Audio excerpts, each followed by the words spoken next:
a El Mundo por Montera, aunque para nosotros en estos momentos son las 3 de la tarde.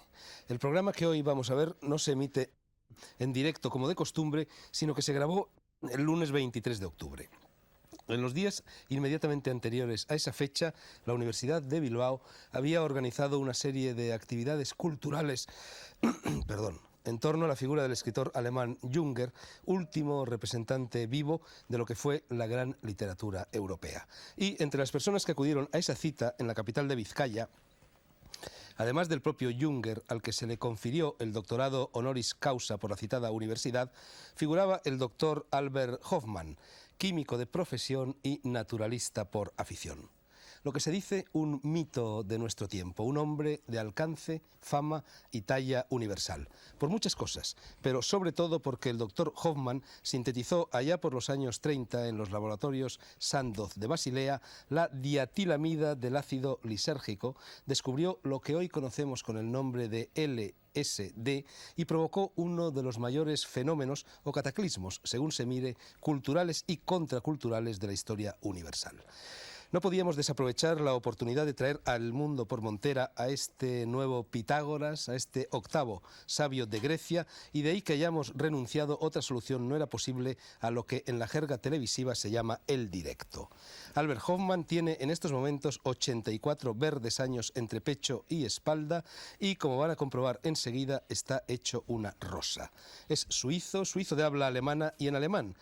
Vamos a entendernos con él gracias a los servicios de traducción simultánea, y fue Antonio Escotado, autor de esta historia de las drogas en 3 volúmenes recién aparecidos y tertuliano habitual en El Mundo por Montera, quien consiguió traer a Hofmann a este programa, de modo que es justo que sea también Escotado quien nos lo presente, aunque sea por poderes. Tengo aquí una larga e interesantísima entrevista con Hofmann, firmada por Escotado y publicada por la revista El Paseante, y esa entrevista empieza con lo que ahora, a guisa de presentación de nuestro principal invitado en el día de hoy, voy a leerles.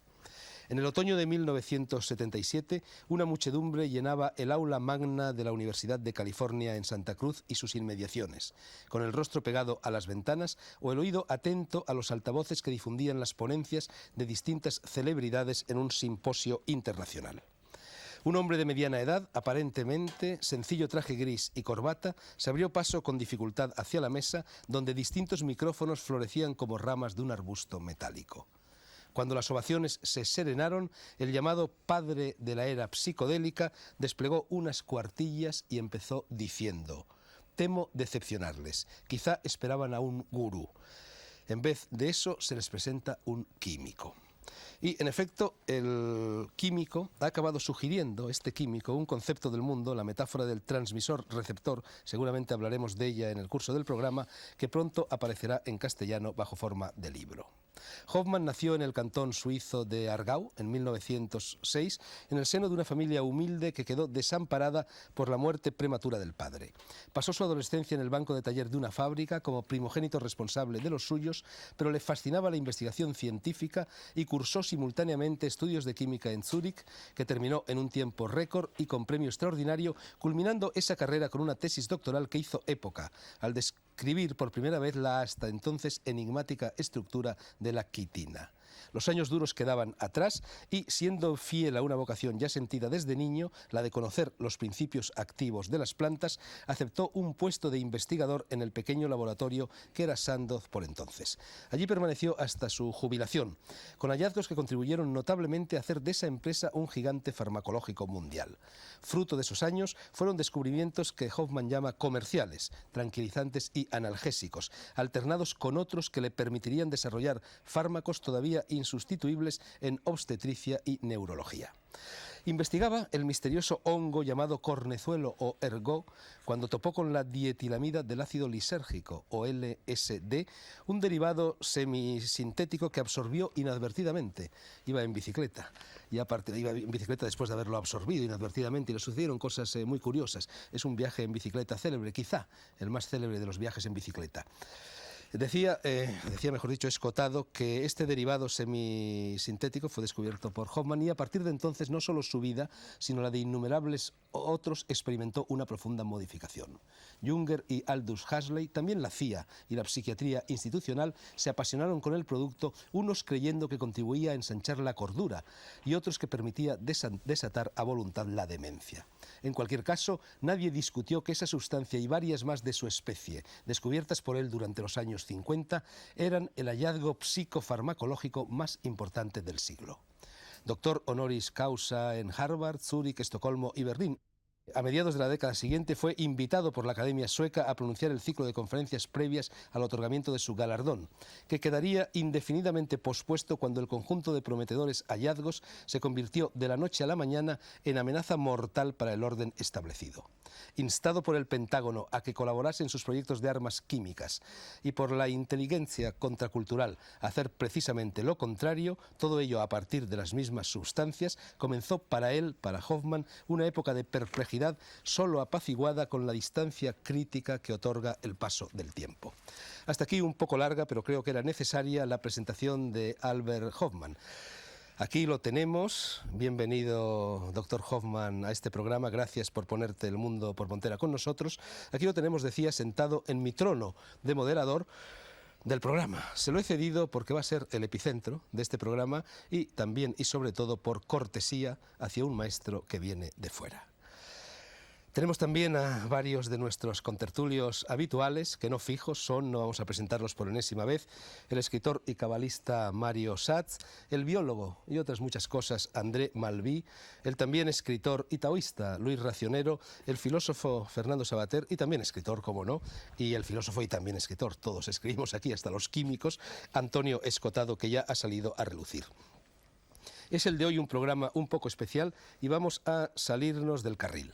¿Será esto una tertulia? Sí, pero una tertulia enfocada, polarizada hacia el doctor Hofmann. Una tertulia a mitad de camino entre la charla y la entrevista con contraste de pareceres. Los contertulios del mundo por montera se convierten hoy en alguaciles alguacilados y en vez de dar opiniones, aunque también las darán, van a provocarlas. O sea, vamos a entrevistar conjuntamente a nuestro invitado, pero de modo tal que sus preguntas y las respuestas de Hofmann puedan dar pie a otras intervenciones de las personas presentes en el estudio. Yo creo que es Antonio Escotado la persona más indicada para disparar la primera salva de este interrogatorio, de este tercer grado indagador y amistoso, pero antes debería de tomar la palabra el doctor Hofmann para decirnos en qué consiste el camino de Eleusis o el camino a Eleusis, título de este volumen escrito a la limón con el etnomicólogo Gordon Wasson y con el helenista Rack. Doctor Hofmann, ese camino a Eleusis, ese camino de Eleusis, ¿hacia dónde conduce? ¿Cómo se sigue? ¿Cuál es su meta?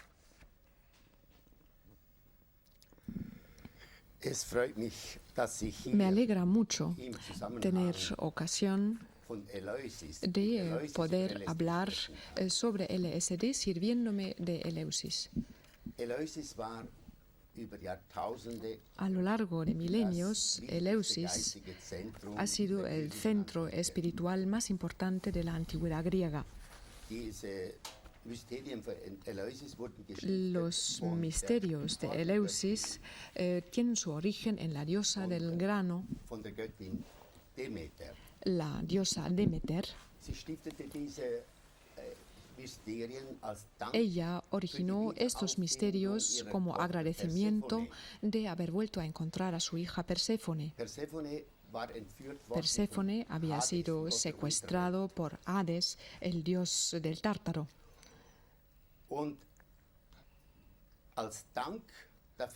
Y como muestra de agradecimiento, la diosa del grano regaló a la humanidad los cereales, así como los misterios de Eleusis.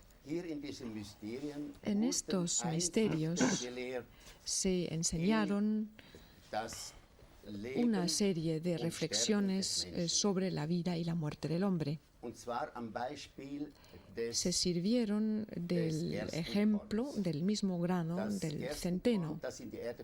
El grano del centeno que es plantado en la tierra muere allí para dar pie a nueva vida.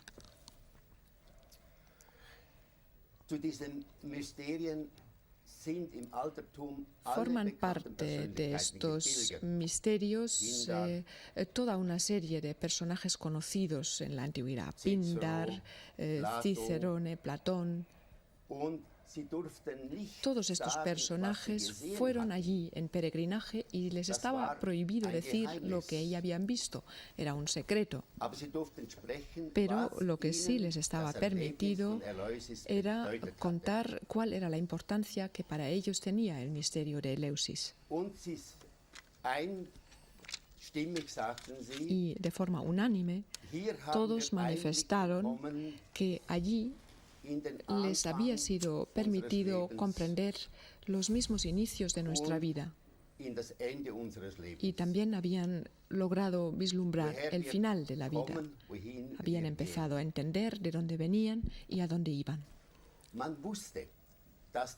Se sabía que los adeptos que peregrinaban a Eleusis, después de largos preparativos, al final de su viaje recibieron una bebida sagrada. Esta bebida es la que les proporcionaba la iluminación. Y de siempre había sido un problema para los investigadores y para la ciencia el averiguar los ingredientes de esta bebida sagrada capaz de iluminar la mente humana. Se formularon las más diversas hipótesis y teorías y yo, conjuntamente con unos amigos, con el señor Mosen y el señor Röck, he formulado la hipótesis que tenía que haber una combinación del tipo de LSD que estaba contenida en esta bebida sagrada. Llegamos a esta conclusión por la razón siguiente. Cerca de Eleusis y en realidad en todo el ámbito mediterráneo crece entre la hierba salvaje un cornezuelo de centeno muy especial, y en este cornezuelo de centeno nosotros descubrimos sustancias y combinaciones muy cercanas al LSD. En realidad solo están caracterizados por una variante química muy poco importante.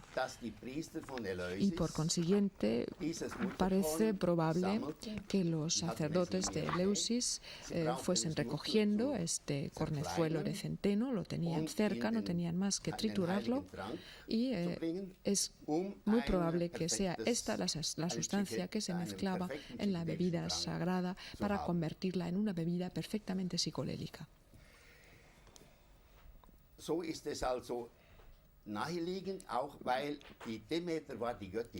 Por otra parte, hemos dicho que la diosa Demeter era la diosa del grano, y esta es una razón de más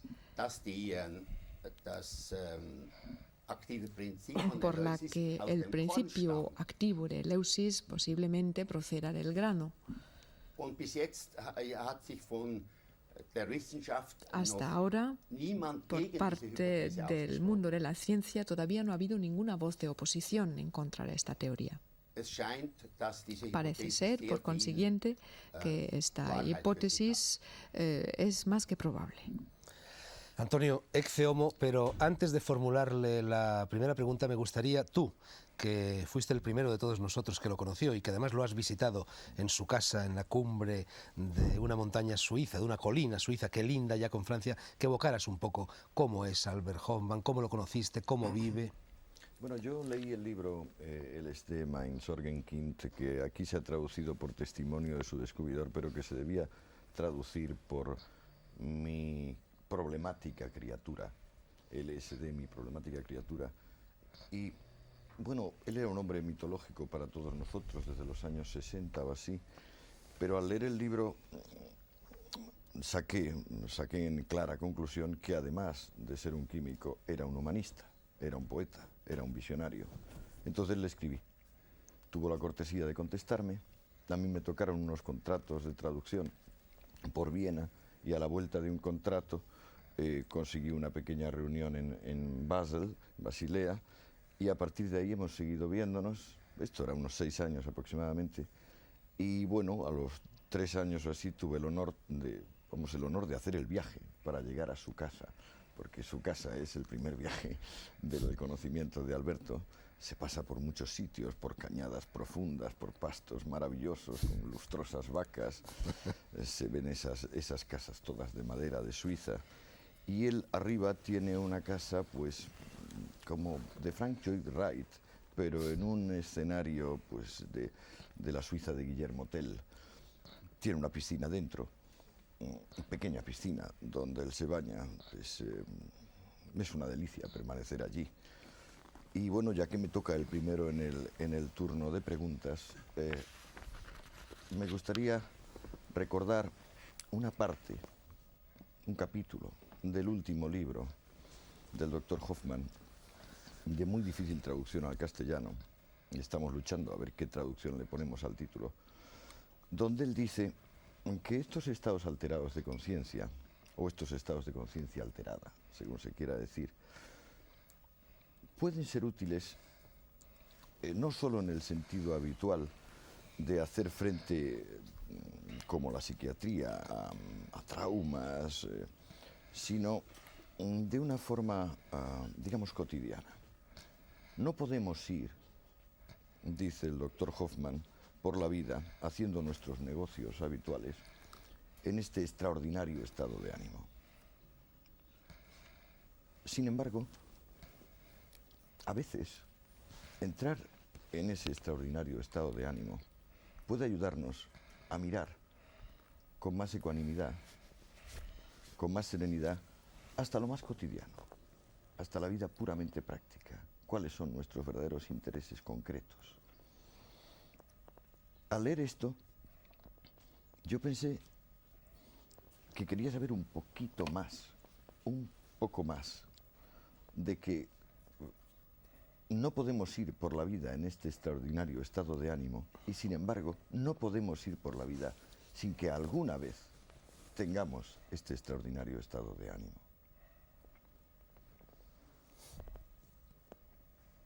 ¿Me comprende? Ja, sicher. Sí, naturalmente.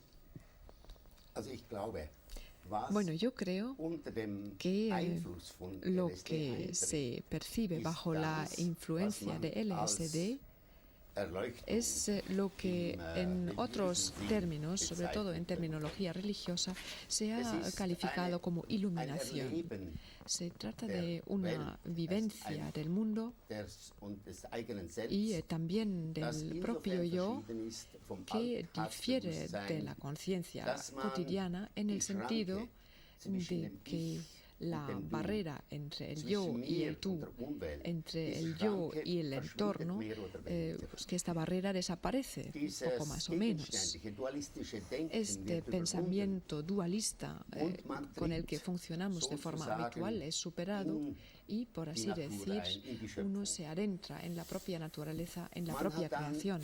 das Gefühl, Se tiene la man sensación versteht, de comprender dass die Schöpfung, que la creación, man versteht, o se sich tiene la selbst sensación besser, de man comprenderse erlebt a uno mismo mucho mejor, die Schöpfung nicht mehr se mit dem Verstand, mit dem experimenta la creación sondern no mit dem por más Gefühl, tiempo solo con la razón, mit dem Herzen. sino con la emoción, con el Und corazón. das ist ja das Typische, das Y ist, esto was es die lo Visionäre, característico was die Heiligen de, beschreiben in ihren de los Visionen. visionarios, Es es ist lo que verwandt. ellos Es describen. ist vielleicht nicht genau identisch, Quizás no aber es sea ist sehr nah exactamente lo verwandt mismo, und hat dieselbe pero Bedeutung. es una sensación muy parecida con un significado igualmente parecido.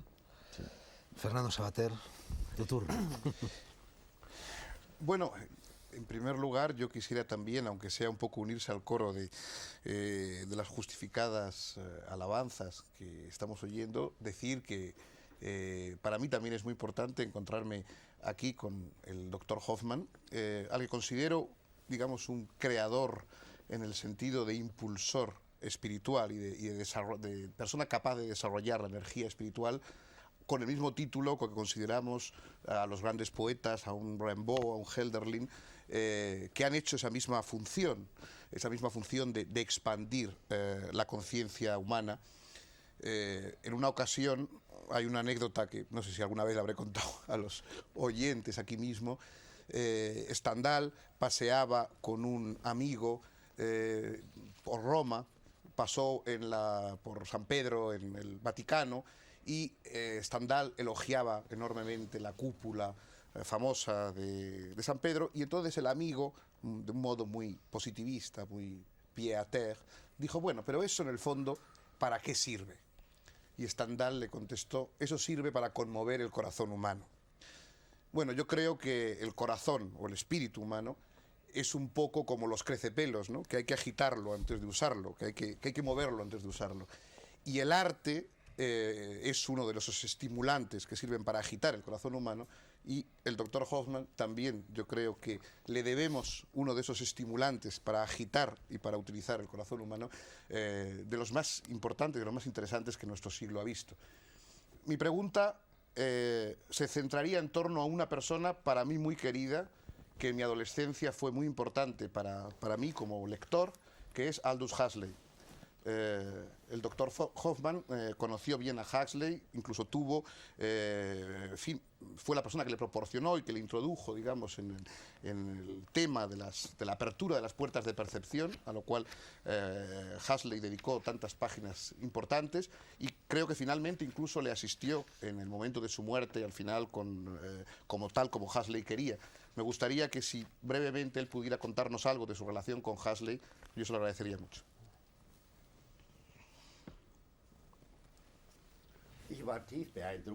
A mí me impresionó profundamente Huxley. 3 años antes de su muerte, en 1960, Huxley me llamó por teléfono al laboratorio pidiéndome una entrevista y un posterior almuerzo.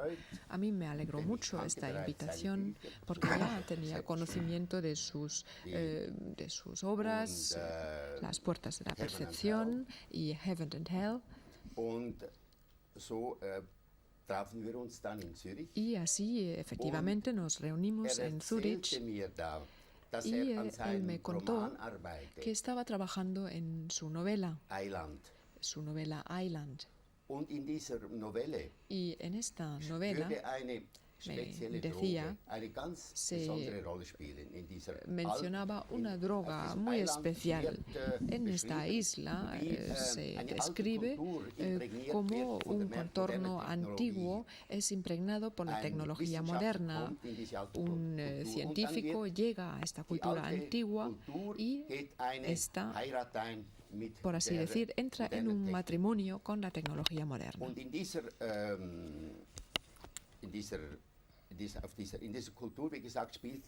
Y en esta cultura hay una droga que juega un papel fundamental, la Moksha-Medizin. Se trata de la llamada medicina de la iluminación. Y esta medicina, en esta cultura utópica,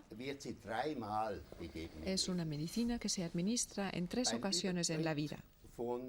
La primera vez en el tránsito de la niñez a la pubertad, una segunda vez en la crisis de la mediana edad, y finalmente poco antes de la muerte, en esta gran transición.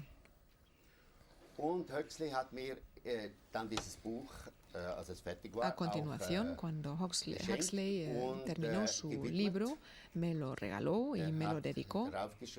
Escribió a Dr. Hoffmann, al descubridor original de la Moksha-Medizin.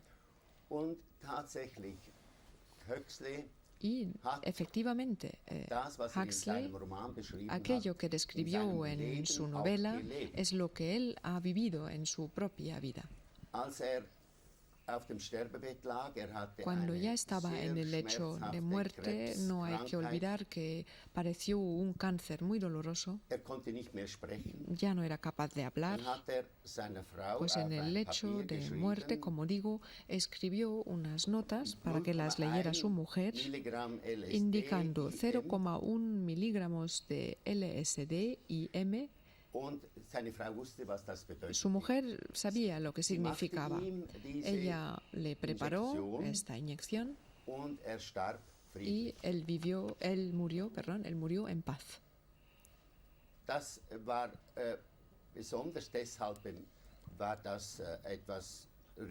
Esta experiencia tenía algo conmovedora porque con ella Huxley mostraba que lo que él había descrito en su obra como un literato, como filósofo, era algo que él estaba dispuesto a vivir en su propia vida. Luis Racionero, tú nos has traído precisamente este libro de Aldous Huxley, Moksha, sí, que habla de lo que nos acaba de hablar Albert Hoffman. Exactamente. Tu pregunta, Luis, por favor. Sí, claro, a mí me interesa enormemente el señor Hoffman porque hasta el LSD yo había creído que el conocimiento consistía, bueno, en leer libros, en hablar con personas ilustradas y por tanto ir acumulando información. Con el LSD yo me di cuenta que el conocimiento, aparte de ir llenando el cerebro, podía ser poner el cerebro en otro estado. Es decir, yo creo que a veces se evoluciona más si uno pasa de un computador a otro más grande o de un programa a otro que llenando el mismo computador de más y más información. Es ese salto cualitativo el que desde luego me interesó enormemente al probar el LSD. Es decir, el cerebro se convierte en otra cosa, funciona de otra manera, parece que tiene muchísimas más conexiones neuronales. Y yo le quería preguntar si él pudiera explicar de una manera accesible al público en general, pues qué pasa químicamente o neurofisiológicamente en el cerebro cuando uno toma sustancias de este tipo. ¿Cuál es el mecanismo que hace que el cerebro se transforme en otra cosa, llegue a otro estado de funcionamiento?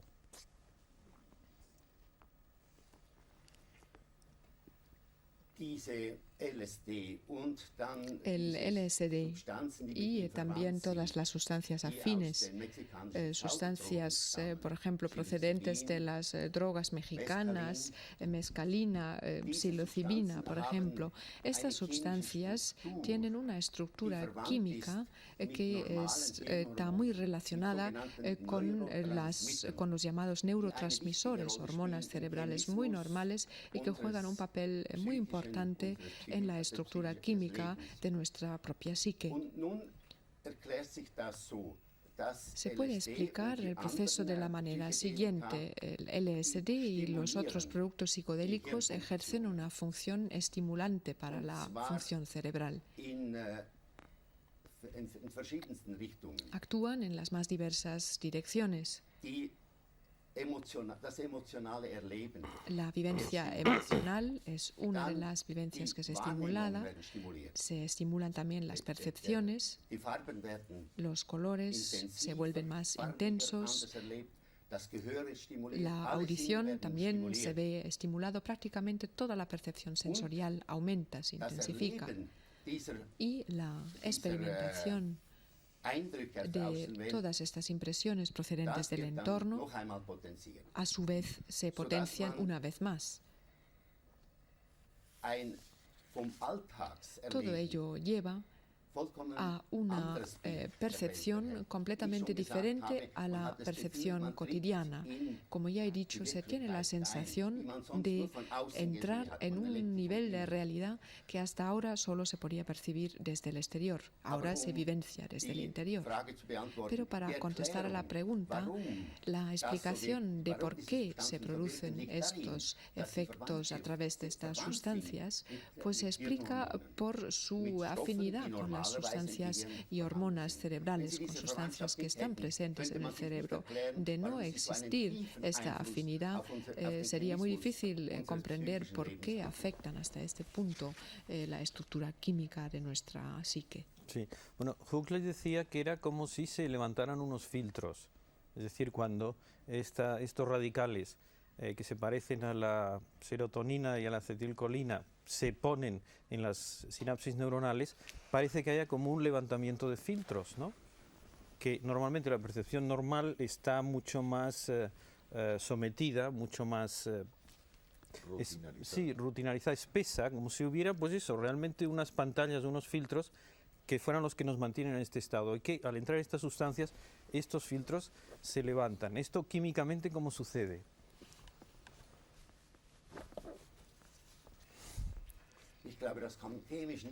Bueno, creo que no se puede explicar desde un punto de vista químico. Aquí estamos más bien ante una metáfora. Además, Huxley utilizó otra metáfora. Él dijo, normalmente nuestras sensaciones y nuestro entorno tiene que ser filtrado. Si nosotros pudiéramos vivenciar todo lo que nos llega, no podíamos procesarlo. Necesitamos una válvula. Se trata de una válvula muy estrecha en nuestra conciencia cotidiana, y esta válvula es la que se abre a través de estas sustancias. Somos capaces de recibir mucho más de lo que nos llega. Esta es la metáfora que él utiliza, y es también el mismo sentido en realidad que la metáfora del filtro, pero a mí me gusta más la de la válvula. Mario Schatz, y os recuerdo a todos que nos hemos comido ya más de la mitad del programa. O sea que tengo unos 5 minutos. Segundos. Me gustaría, de ser posible, doctor Hoffman, volver al tema de Eleusis en relación al tema de lo sagrado y lo profano, porque me parece que no es de ninguna manera casual que lo sagrado de la experiencia eleusina esté ligado a la agricultura y al grano. Yo he descubierto hace poquísimo tiempo que los misterios mayores, por ejemplo, se celebraban en septiembre. Septiembre está bajo la constelación de Virgo, y Virgo tiene como imagen tradicional a una mujer que sostiene una espiga. Por lo tanto, la espiga en aquel momento de los misterios mayores estaba arriba y estaba abajo. Y usted nos habló de Demeter y del don de la agricultura. Si aquella era una experiencia sagrada, y hipotéticamente está ligada al cornezuelo del centeno, y estamos en un momento en que se plantea el problema de la legalización o no legalización de las drogas, de otras, e inclusive de esta misma droga, me preocupa saber por qué en ese siglo clásico, supongo que fue la época de Pericles, se planteó el problema de censurar a un grupo privado de personas que había, no sé si usted recuerda en el libro, celebrado el mayor de los misterios privadamente, como si aquello maravilloso que veían los peregrinos a Eleusis solo pudiera ser sagrado en la medida que fuera colectivo, ritual, trascendente y no individual y en cierto modo profano. Es que la experiencia capital que provocan las drogas tiene que estar ligada a lo sagrado. ¿Es necesario?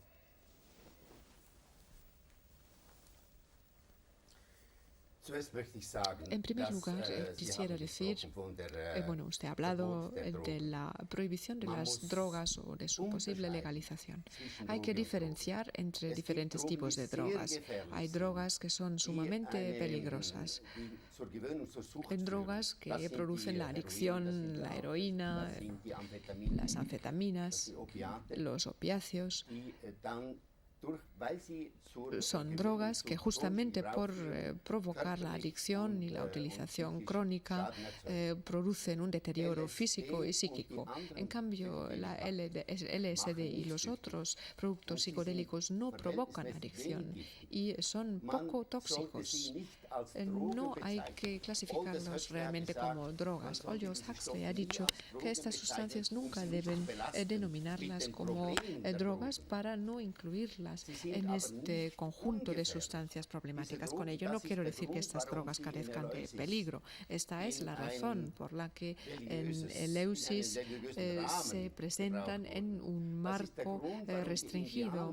Esta es la razón por la que los indios, por ejemplo, que siguen utilizando estas drogas en la actualidad, lo hacen a modo de plantas sagradas solo destinadas al culto religioso.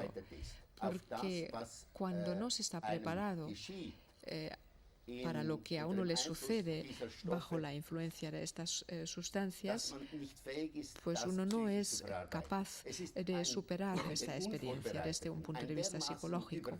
Para el no iniciado, la vivencia que se produce es tan abrumadora, esta experiencia que consiste en separarse del mundo habitual para adentrarse en un mundo mucho más complejo, mucho más profundo para una persona no preparada. La consecuencia puede ser un profundo shock psíquico, un derrumbamiento traumático. Este es el peligro de estas sustancias. Tienen que utilizarse en un marco ceremonioso que nos falta normalmente. ¿Y cuáles son las consecuencias de esta situación? Se ha visto muy claramente en América. En los años 60, por ejemplo, se produjo casi una nueva era, al menos era lo que se creía en aquella época, en la época de los hippies. Pero se ha mostrado que se había obrado sin cautela. Estas sustancias se habían ofrecido como bienes de consumo para un consumo masivo, sin tener en cuenta la necesaria cautela, el necesario cuidado que ya se conocía en la antigüedad y una cautela que también respetan los indios. En aquella época, en los años 60, se vendía LSD por la calle sin respeto alguno, y esta fue la razón por la que se produjo la catástrofe. La revolución psicodélica terminó en el sentido de que estas sustancias que antes en los Estados Unidos eran productos libres, de venta libre para su utilización en medicina y también para el consumo privado, a raíz de estos acontecimientos de los años 60 se pasaron a prohibir, adquirieron una fama todavía más negativa que los opiáceos. Sin embargo, los médicos que tienen estas sustancias en su posesión hasta hoy no pueden utilizarlos, a diferencia de los opiáceos que sí pueden utilizar. Y quizás aquí habría que intentar provocar un cambio. Deberían ser productos accesibles para la psiquiatría y la investigación médica. Por así decir, hoy en día los psiquiatras se han convertido en los gurús y los sumos sacerdotes de nuestra sociedad. Y si tomamos el ejemplo de los indios, estas sustancias están en manos del curandero, del sacerdote de la tribu. Es el único que debe utilizarlos porque es el que sabe y sabe cómo administrarlas. Bien, en nuestra sociedad, para seguir con el paralelismo, el sumo sacerdote sería el psiquiatra, y por esto en una primera fase me parece conveniente que estas sustancias se separaran de las otras drogas que provocan adicción y se deberían devolver a los psiquiatras. Me parece que debería ser un primer paso. André. Doctor Hoffman, aquí se han levantado muchas liebres. Yo tengo unas cuantas interrogantes muy diferentes de los que tenía al empezar esta rueda de tertulia. La primera de todas tiene que ver con el concepto de iluminación. Aquí se parece confundir la luz que viene de dentro con la que viene de fuera. El más extraño de este tema es que tenemos una glándula que se llama la epífisis, que fabrica una sustancia, la 5-hidroxitriptamina, la serotonina, la cual acaba de mencionar Racionero, que tiene una estructura muy parecida al LSD. Tiene en común con el LSD, con la psilocibina y con un montón de psicotropos una parte de su estructura molecular, que es el anillo indol. Pero de manera extraña, el exceso de serotonina en el cuerpo humano viene totalmente contrarrestado por la toma del LSD. Primero. Segundo, se ha llegado a bautizar a la serotonina o la 5-hidroxitriptamina como la hormona del estrés, o esta angustia de imposibilidad que nace del enfrentamiento con el mundo que nos rodea. El LSD en este momento permite de ya no estar angustiado y a lo mejor solo ser presente, que es la primera cosa importante lo que quiero preguntar. La segunda es que detrás de todas las preguntas que has sido hechas y de todas las que se podrían hacer, hay la pregunta fundamental. ¿Existe una sustancia que sería la puerta de la muerte? ¿Sería posible de entender antes de morirse lo que esto implica?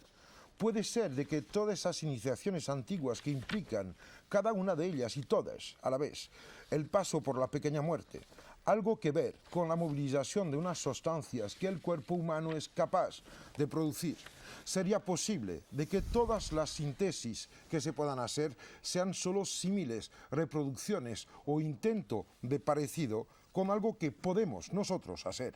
Porque diablos, hay santos que llegan al éxtasis por sí solos, en la soledad, en el hambre, en la oscuridad, en la pobreza, y que de repente haya que ganar 50.000 pelas para comprarse una dosis porque está prohibida. Y de otra parte hay algo más que me molesta bastante.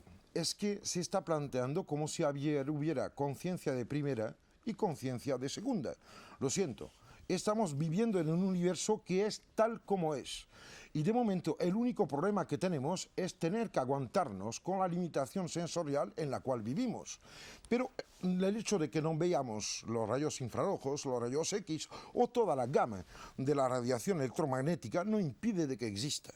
En realidad es la pelea de un ciego frente a los cuadros de Goya.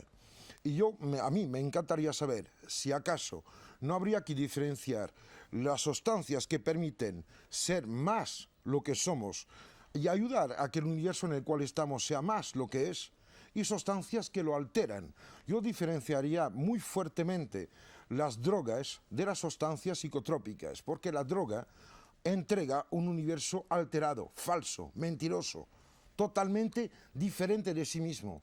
Y las sustancias como las que usted ha pasado a la historia en 1943 son las que abren hacia nosotros mismos y a través de nosotros hacia todo el resto, el mundo, la gente, la vida y probablemente la muerte, porque los trabajos del doctor Larcher sobre estimulinas biogenes que implican alteración de núcleo indol para que puedan aparecer me parecen muy interesantes. ¿Qué le parece? ¿Existe una droga de la muerte? ¿Puede ser que la éxtasis, puede ser que la luz pueda salir de alguien? Es cierto de que Teresa de Ávila tuvo el corazón atravesado por una luz tan fuerte que llegó físicamente a dejar una herida.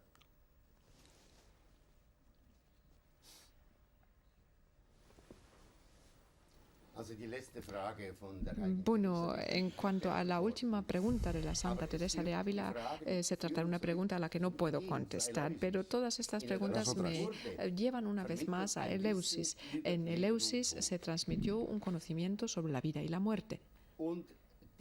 Y este conocimiento, de hecho, es el conocimiento que buscamos en nuestra vida.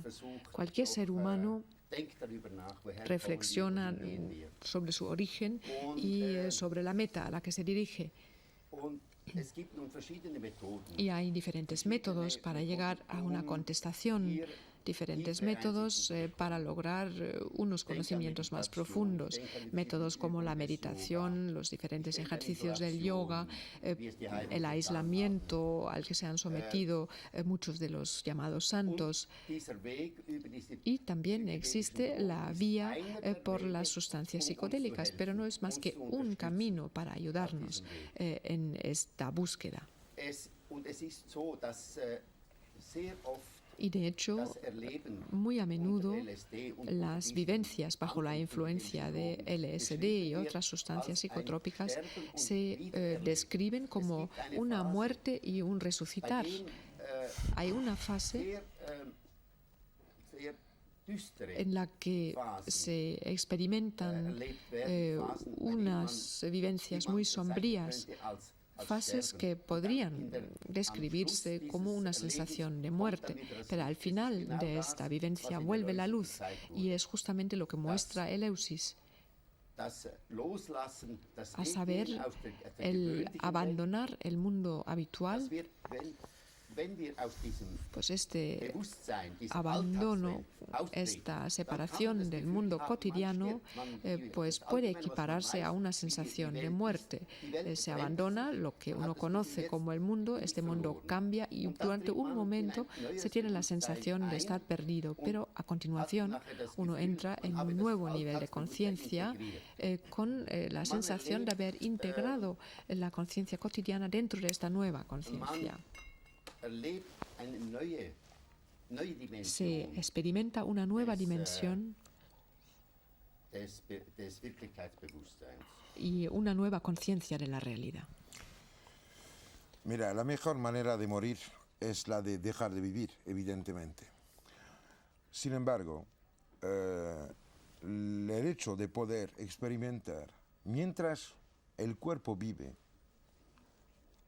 la muerte, como el acabar una cierta trayectoria, pero solo implicando la mente, la capacidad que tenemos de ser consciente de nosotros mismos y de lo que nos rodea. Yo y el gran otro, este universo con el cual estoy dialogando siempre, pasa evidentemente por prótesis. Yo creo que las drogas son prótesis y que hay prótesis que obligan a caminar torcido y otras que ayudan a caminar recto.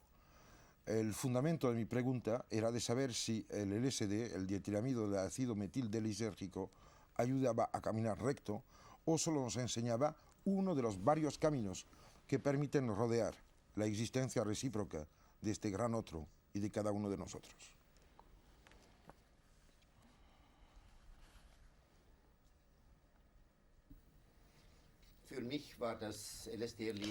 Para mí, la vivencia del LSD ha sido un abrir de mis propios ojos.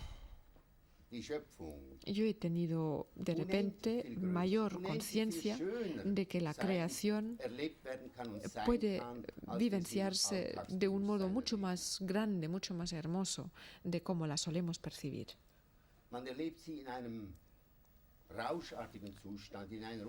Es un estado de estimulación y de un verdadero éxtasis, pero hay que volver. No se puede permanecer en este estado extático, estimulado. No podemos vivir nuestra vida normal en este estado. Para hablar en palabras de Huxley, tenemos que volver a cerrar las válvulas, tenemos que volver a afrontar nuestros problemas cotidianos. Pero es importante saber que detrás de la barrera de nuestra vida cotidiana se oculta un mundo mucho más amplio, mucho más profundo y divino. Una pregunta sin respuesta necesaria. Muy breve, ¿Quién André. murió cuando usted nació y quién nacerá cuando usted muera? No se contesta esto y dejo la palabra.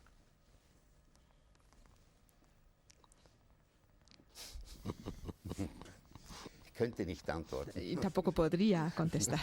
Ni hace falta. Bueno, yo en vista de que el programa se nos está yendo, renuncio a mis preguntas y le paso la palabra a Fernando Savater, que creo que tenía que formular alguna. Sí, un minuto. No, yo simplemente quisiera decir algo en torno a la distinción entre, digamos, drogas de primera o de segunda o de tercera. Yo creo que las hay, es decir, creo que hay posibilidad de trazar jerarquías y gustos muy diferentes entre las dos. No, yo ya no diría como en los vinos, yo diría, por ejemplo, como en los libros. Es decir, a mí me gustaría que la gente estuviera educada en la lectura de una determinada serie de obras que me parecen liberadoras y enriquecedoras, y no en otras obras que me parecen empobrecedoras o embrutecedoras.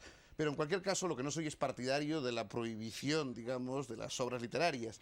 A mí me gustaría que la gente fuera partidaria de la lectura, digamos, entre comillas, de las obras, por ejemplo, del doctor Hoffman, en vez de la lectura de otras obras, algunas de ellas perfectamente autorizadas y vendidas en las farmacias, muy embrutecedoras y muy tristes para el ser humano. Yo lo que quisiera decir es, hoy, frente a la libertad ante esta oferta, hay dos propuestas. Una, la de la culpabilización, es decir, la culpabilización como respuesta ante la libertad, la satanización, el convertir las drogas en culpa, y otra, la responsabilidad.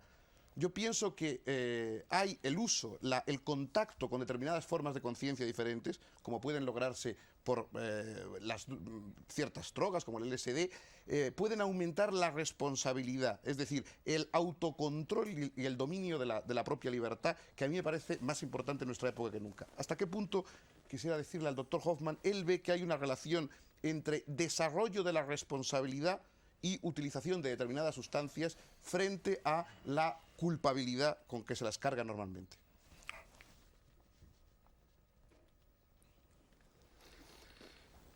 Ich glaube, es ist sehr wichtig, dass man sich bewusst ist, que dass uno das comprenda perfectamente ein Abenteuer ist. Que La utilización de las drogas es una aventura, porque la entrada en otros niveles de conciencia, ya sea a través de la meditación o productos psicodélicos como el LSD, siempre implica un atrevimiento.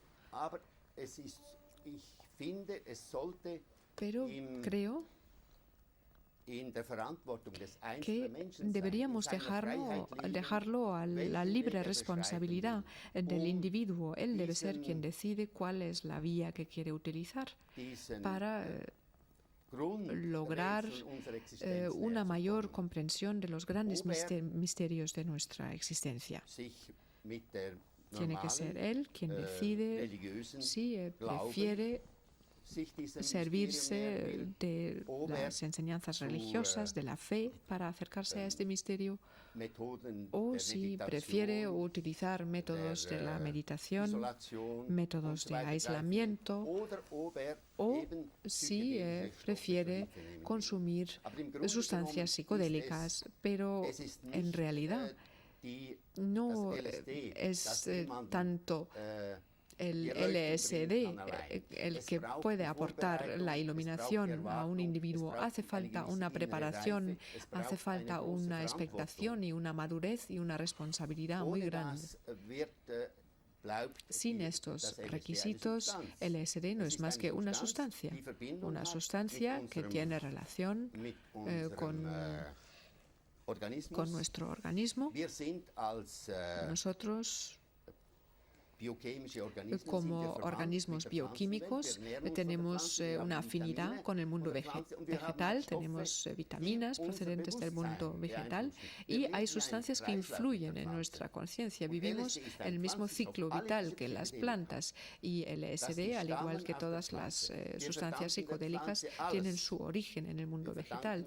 Nosotros lo debemos todo a la planta, le debemos nuestro alimento, nuestro propio proceso vital y su energía, y en realidad podríamos calificar a estas sustancias de psicovitaminas, capaces de ayudarnos a ir más allá de nuestra maduración física, que nos ayudan a un crecimiento psíquico y espiritual. Y respecto de Ernst Jünger, hemos hablado bastante de Aldous Huxley. Sin embargo, tu experiencia personal es mucho más con Ernst Jünger.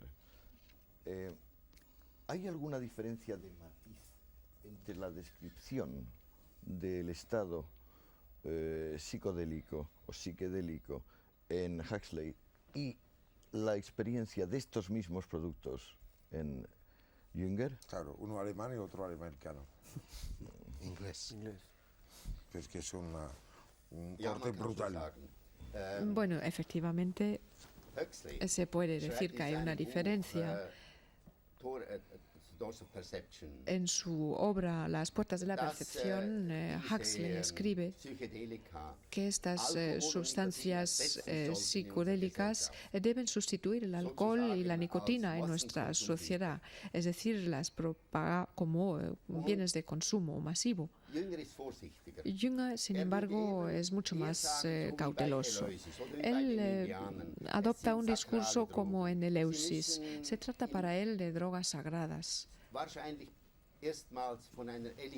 Él piensa que primero debe ser una élite la que hace uso de estas sustancias. No pueden ser sustancias de consumo masivo. Requieren la preparación, como hemos dicho, requieren un sentido de responsabilidad. Y Jünger afirma, es suficiente si se preparan determinadas vías y a partir de ellas puede tener lugar una cierta propagación de su uso, pero nunca pueden ser utilizados de forma masiva, indiscriminada. No son productos sedantes o estimulantes como el alcohol, la nicotina o las drogas propiamente dichas, la cocaína por una parte con sus efectos estimulantes o los opiáceos con su efecto sedante. Nosotros lo estamos viendo. Estas sustancias sí que han adquirido un carácter de producto masivo, pero las sustancias de las que estamos hablando aquí, los productos psicodélicos, ya sabemos desde la antigüedad, de las antiguas culturas, son productos que solo deben ser manejados por pocas personas. Cualquiera, al sentir realmente la vocación de una experiencia más profunda, debería tener la posibilidad de acceder a ella. Pero hoy es muy difícil encontrar la manera de llevar a la práctica esta enseñanza. Nos falta eleusis, no tenemos estos misterios. Lo único de lo que disponemos hoy en día, en lugar de sacerdotes al estilo de la antigüedad, son los psiquiatras. Es posible que bajo la guía de un psiquiatra alguien intente encontrar una experiencia de ese tipo. Doctor Hoffman, muchos de los psiquiatras, precisamente occidentales, después de la relativa permisividad de los años 60, cerraron filas, no sé si con mucho conocimiento de causa, contra el LSD y sustancias parecidas, y nos avisaron sobre el riesgo de destrucción de neuronas, de destrucción de cromosomas y, en fin, otros componentes genéticos, e incluso no ya en Occidente, sino en el propio Oriente, en el mundo de las sectas, de los gurúes, de los iniciados, de las religiones mistéricas, etc., se empezó a decir que la utilización de estas sustancias dañaba de forma irremediable lo que en el hinduismo se llama los chakras, esa especie de puntos neurálgicos, puntos vitales, puntos energéticos del organismo a través de los cuales se produce la reunión del microcosmos con el macrocosmos. ¿Qué hay de verdad y qué hay de leyenda interesada en este ponernos sobre aviso a propósito de estos peligros?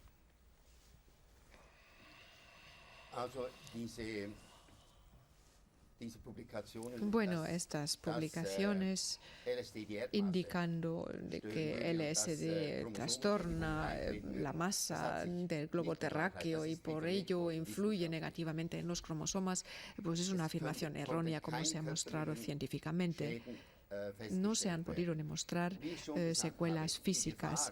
Como ya he dicho, el peligro radica de que la vivencia psicológicamente profunda de una realidad distinta sea una experiencia que por una psique determinada no sea superada.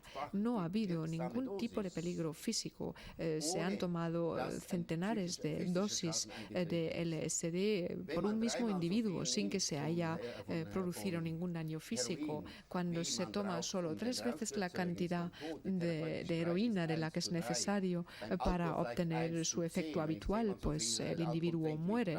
Si bebo 10 veces más alcohol del que me hace falta para producir el efecto deseado, también muero. Sin embargo, de LSD se ha llegado a tomar 100 veces la cantidad necesaria sin que se produzca ningún daño físico. Lo que sí ha ocurrido es que se han producido muertes como consecuencia del estado profundo de confusión de la conciencia que se produce en un individuo no preparado. Una vez más, LSD forma parte de las llamadas drogas sagradas, sagradas en el sentido de que hacen falta los preparativos necesarios, hace falta un respeto. Y vuelvo una vez más a eleusis. Estas drogas se tienen que administrar tal como se administraron en eleusis. Me parece que incluso puede ser un verdadero ejemplo de cómo manejar estas sustancias en nuestro tiempo. Doctor, perdona, una cosa brevísima. ¿Tú, a tu divina edad, sigues experimentando con estas sustancias en tu cuerpo y en tu alma?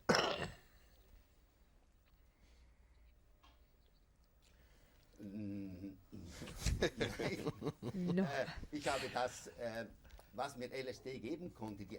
Todo lo que LSD me ha podido dar, ya me lo ha dado y ahora intento vivir de acuerdo con estas vivencias. LSD me ha abierto los ojos, he sido capaz de comprender y ahora intento mantener mis ojos abiertos sin LSD, mantener la conciencia abierta sin LSD, seguir comprendiendo el milagro de la vida, del milagro y misterio del ser y del devenir.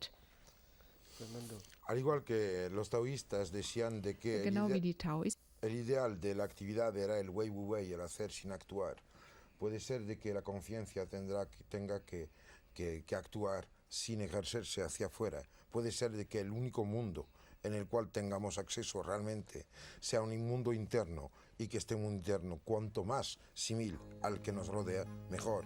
Puede ser de que el LSD sea uno de los caminos y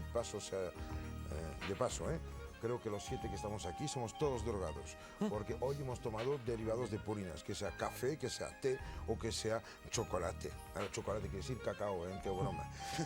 No, seamos claros. Yo creo que hay un problema que no se ha definido.